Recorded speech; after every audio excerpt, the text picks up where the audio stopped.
you are a current or former competitor, title holder in pageants and beyond, and you have not started to take that expertise that you have, the passion and wisdom that you've gained along the way, and started turning it into profit, something that you can actually put into the world in actually a very simple way to start earning income and gaining back more of your time so you don't have to go to any like lame job and answer to chat. If you can have PTO, then pageant gal, we need to have a conversation. And that's exactly what we're talking about in today's episode, because the transition from being a pageant competitor or title holder into a business owner is not even just something that feels like or should be a dream for you. It should be the most next logical step. That should be your absolute next step, next destination, so that by the time the crown comes off, by the time that you decide you're done competing, you don't just go back to your regular life that you tried to escape by joining pageants anyways. The whole idea is that you use the experiences in pageantry and the skill set and the wisdom that you've built to catapult you into a money-making empire that can serve you and take care of you and grow to an even bigger platform and community than pageantry could ever give you. And we're going to talk about how and the three biggest ways that you can start doing that from today so you can set yourself up not just to make more money, which is obviously always amazing in pageantry because we spend lots of money, absolutely, but so that you don't have to be working so hard at a job that feels like it's sucking the soul out of you, and you get more of your time back, time to do the things that you want, to travel, to enjoy. I'm going to share a little bit about how I started monetizing and making money in pageantry after my second win. I'd only been in the pageant industry for 3 years. And I remember at the time, I started to become more aware that coaches and service providers in pageantry existed, but I never really realized that it would be an opportunity or path that I could walk down, even though I had a local title, a national title. I won Miss Canada. I had no idea that was a path that I could take. And it wasn't until a friend reached out to me after my second win, after she saw I had placed top 3 in an international pageant and had a really successful reign traveling all across Canada, that I realized I built a lot of credibility and that people around me, because I use social media to always share my journey and make my community feel like they're a part of it, people saw that I had a lot of passion. They saw that I was disciplined. And more importantly, they saw that I was somebody who got results. And so even though in the online and in the pageant industry, I could see that most of the coaches or service providers were marketing that they had decades of experience, right? Women who had been in competition since they were younger, women who had just hundreds and hundreds of clients results, because at the time there really wasn't that many coaches. I mean, there were much less coaches. There were still a lot, but it seemed like people could only go to like a select group of coaches, and those coaches had just accumulated so many reviews that even the thought about me going into a very competitive industry, I thought, what do I have to offer? But that didn't stop me from building a full-time business where I was able to leave my full-time nursing job. I used to work as a long-term care nurse. I used to work in pediatrics. I used to work in end of life. And the minute that I realized and I had that first friend reach out to me and say, Maria, can I hire you to help me win or compete and prepare to win my next pageant? And she paid me $200 cash that I had her split up. I said, yeah, sure, you could do $100 now, do $100 in a couple months from now. Let's see what we can do. That I had the first moment of, oh, this is an outlet for me. This is a path that I can walk down to be able to eventually leave nursing, create more freedom, to build a brand and a community that doesn't just stay with me when I have a crown on, that literally will take care of me for life. Now, fair warning before we go into this episode is that this is not for you if you're not passionate about helping others. If you are not passionate about the work that you do, and you are not passionate about giving back to others and genuinely wanting to see people succeed and rise, this ain't for you. You can hop off right now. And this is also not for you if you're someone who just wants to think about your expertise, but you never want to take action on it. And I don't say that to belittle you. I say that to call you forward, because I remember spending years in my 20s talking about and thinking and pondering, like, what am I meant to do with my life? I know I'm not meant to be a nurse. What is that thing? What's going to be my legacy? I just don't feel like I'm doing my life's work that I'm meant to do. And so the second that somebody showed me a different way. The second that there was an invitation to do something different, do you think I was going to be in a position where I thought, I'll just wait on this. I'll think about this in a few years? No. I was like, we are going to move now. We answered the call. And what I want you to do is that if this is activating something in you, don't just take it as information. Don't just think about it and wait for several years and think that you're not ready. You are ready right now. And with the proper steps, with the proper awareness and vision and guidance, you can absolutely start doing this too. Let me be your example. I was only 2 or 3 years-ish into pageantry, and I started building my empire from there. And in 4 years, now I get to do this full time and help other women. So why are pageant competitors the best types of bosses, the best types of CEOs? And FYI, people look at pageant women like we're crazy. Like they do not possibly understand how we can love getting up every day and doing extra work to work on our body, work on our platform, work on our wardrobe, how we get up on stage and speak in front of people and present ourselves. The fact that we allow ourselves to be subjected, to be judged, like the skill set that you have just from being in pageants is so valuable. You are like a magical unicorn in the eyes of other people. From public speaking to personal branding to networking to social media, you have so much to offer the world that you are sleeping on, and we need to wake up to it. People are watching you, and people are so inspired by the fact that you are doing something so far out of your comfort zone that would invite other people to do the same, except they're just watching you do it instead of you helping them do it yourself.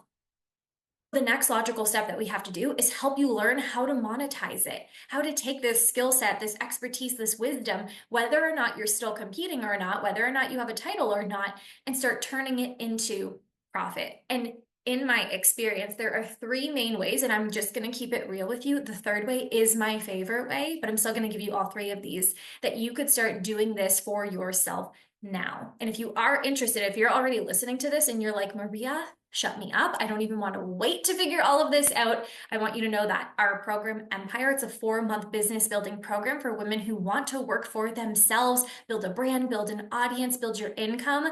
And it is going to be starting in May 2025. So if you're listening to this and you're like, get me in this door, you can check out the show notes for how to apply. And we'd love to have you in.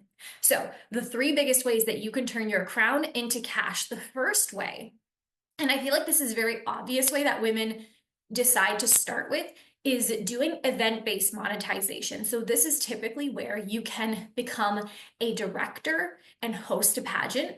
This is where you can start hosting events or workshops or networking seminars, either in pageants or out of pageants. And it's ironic that we're saying that it's like a crown to cash strategy, because the work of being a director and the amount of directors that would listen to this and be like, who's getting paid here? Not me. But if you do it in a very strategic way, you can absolutely make money being a director, because you're hosting an event.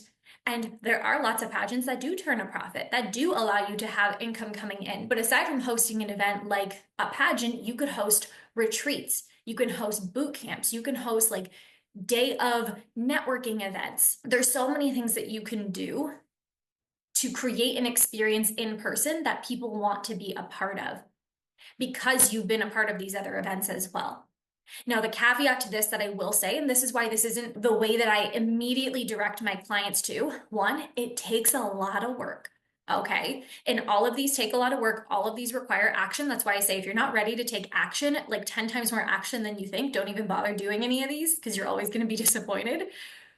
But it requires so much of you. It requires a big investment up front, not just of learning, but of knowing your numbers and making sure that you have a budget of expenses, because events require space, location, and things like that, resources to put it on, right? If you have food and drinks or lodging or things that you're giving to people, like all of that is an expense that you want to make sure that the amount that you're charging makes sense for the event that you are hosting. However, as someone who has more recently started to add retreats and events into my business, it's truly the most fulfilling thing to have people in a room that you get to gather for a common cause, and it gets to be part of your business. So event-based monetization is one way that you can start turning your crown into cash.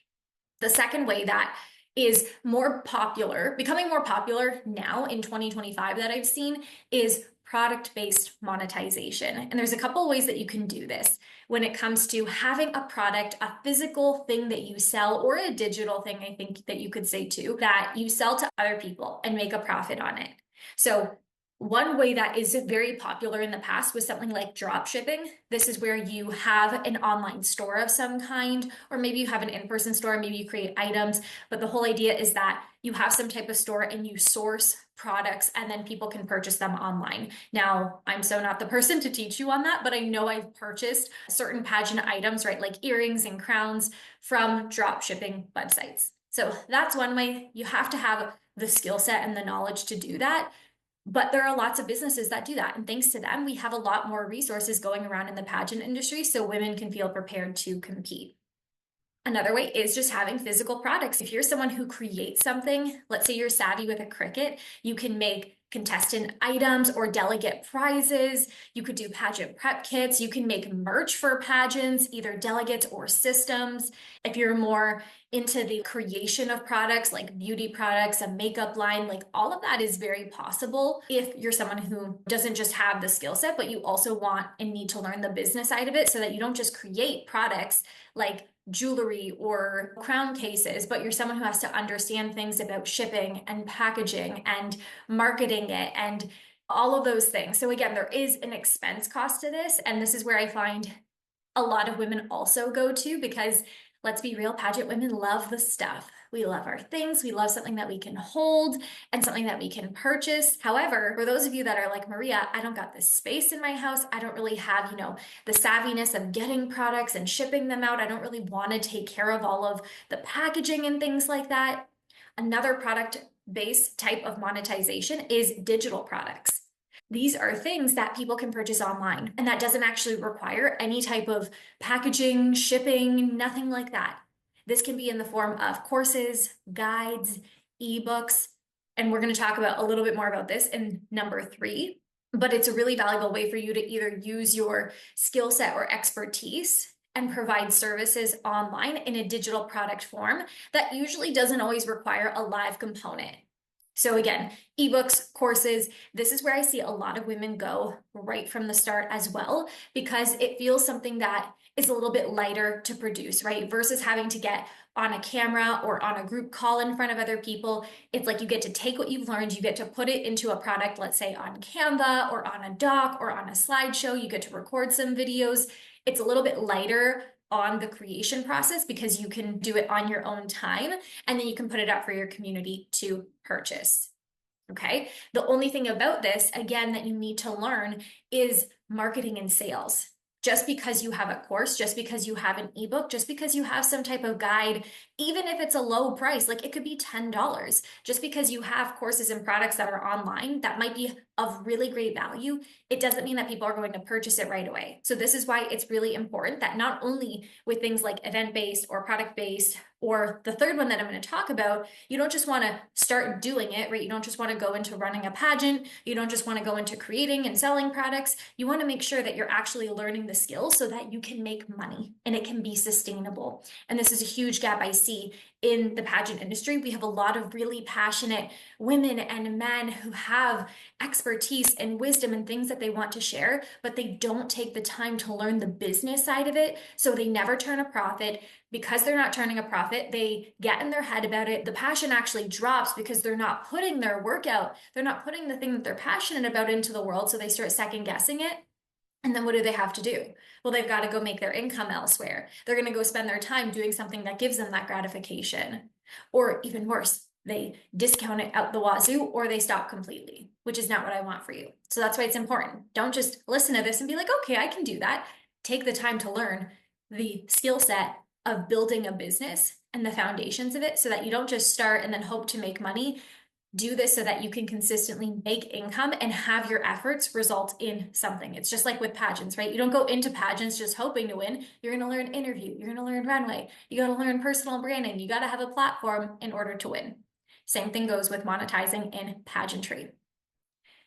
The third way that you're going to monetize in pageantry, that is my personal favorite, and of course something that I am definitely an expert in, because not only have I done it myself when it comes to my business, but it's something I also teach other women how to create, is service-based monetization.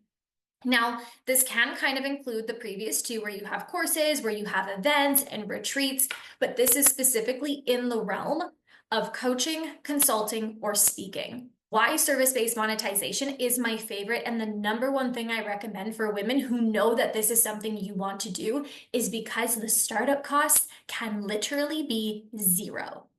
Zero, zero, zero. And that is why it is like the biggest life hack to do. Because I don't know that if when I started coaching, if it would have cost me, I have to find a venue and invest in this. And for drop shipping, I just have to learn about that. And then when it comes to products, there's packaging costs and shipping costs. I was a nurse working like 2 or 3 jobs. I was still competing. I had titles. Like I didn't have time to do all of these other additional things and these other additional expenses. But oh, with coaching, someone just wants to pay me a couple $100 and all I have to do is show up on a call. Oh, that's easy. I can do that. So the first little bit, I had zero costs. My costs were so low to operate my service-based business. And then when I found out, oh my gosh, I love coaching and consulting. This is absolutely the direction that I'm going in. I did have a few digital products back in the day. I did do some events, but the ROA just wasn't there and the excitement wasn't there. So I doubled down on what I was good at, and it was my services. So when it comes to being a coach or a mentor, yes, it can be in the pageant world, but it doesn't just have to be in pageantry because you got to remember the skills that you learn and that you're passionate about, they're transferable outside of pageantry. So your service doesn't just have to be coaching pageant women or consulting on XYZ. You could take it out of the pageant world into branding, into helping career professionals learn about interviews and how to do really well in interviews and get jobs. It can be about confidence building. If you're a makeup artist, a photographer, these are services that you provide to other people that people want to pay you for. People do not want to have to learn and go through the struggle of having things take years and then now they're not even as far along. They'd much rather pay to learn from somebody who has walked that path, who has that skill set and expertise. Another way that you can do more service-based monetization is speaking. So many pageant women are doing this for free anyways when it comes to their platforms, but what you don't know is that the speaking industry is like a multi-billion-dollar industry, and that instead of going to schools for free after you pass on a title or after you're done competing, there are conferences and businesses that pay tens of thousands of dollars to have speakers who are credible, who have these amazing stories and missions to come speak at their events to elevate the entire atmosphere. You are already doing the thing that you could be getting paid for. Now it's not just about doing it for free, doing it for service, which was good. You needed to do that. That was pageantry. But now it's starting to think like a business owner who is going to create more income, more freedom, and more of that queen lifestyle in her day-to-day life beyond just when she was competing. Doing this, it didn't just save my life. That's a little bit dramatic, but it elevated my life. It really showed me who I could be. And the first time that I remember actually investing to grow my business, it was not even 6 months after that that I won an international pageant because I wasn't just looking at pageants as I want to win a pageant and then do more impact. I started to see the way that I could be building an empire beyond the pageant stage. That was something that I was going to get to live and breathe every day. I say every single day I get to work with my clients and show up on social media, every day feels like I'm winning a pageant because that's how much I love the work that I do. And that's how much I want more women in the pageant industry, in and out of the pageant industry, to experience that for themselves. But you have a choice.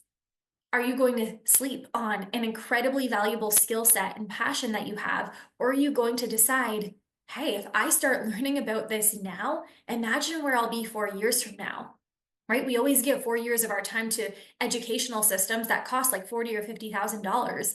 But what about investing that in another avenue that actually gives you freedom and time and the ability to create your own schedule and work where you want? Heck yes, pageant gal. That's what I say to that. So again, if you're someone who's passionate, you have this expertise and you want to help others, I want you to know that there is a way and it doesn't have to feel and be super far out. It's something that you can start doing in the next couple of weeks, in the next couple of months, and start to see results. And Empire is my program to help you do just that. It's not just for queens and title holders and women who have already won. It's for women who know that they have a very powerful story. They have such a passion for the industry and for helping and serving others, and you're ready to start building a sustainable business that brings in income and clients and people into your world who are excited and eager to pay you to learn from you, whether it's in speaking, coaching, consulting, whether it's buying one of your products, but not just one time, over and over and over again, so that you're creating more income. You can drop down hours, you can leave your job eventually, and have the freedom that you desire to work for yourself and give yourself the time and lifestyle to be a queen every single day that doesn't require a crown. I'm going to leave the details so that you can message me and we can hop on a call together and chat all about getting you inside of Empire 2025. This is your sign. This is your call. You get to decide if you are going to answer the call. Okay, pageant gal? So let's go turn your crown, make some cash out of it, not just some cash. Let's make a ton of cash out of it, because I promise you, your empire, your queendom is waiting for you. And I can't wait to see you in the next episode.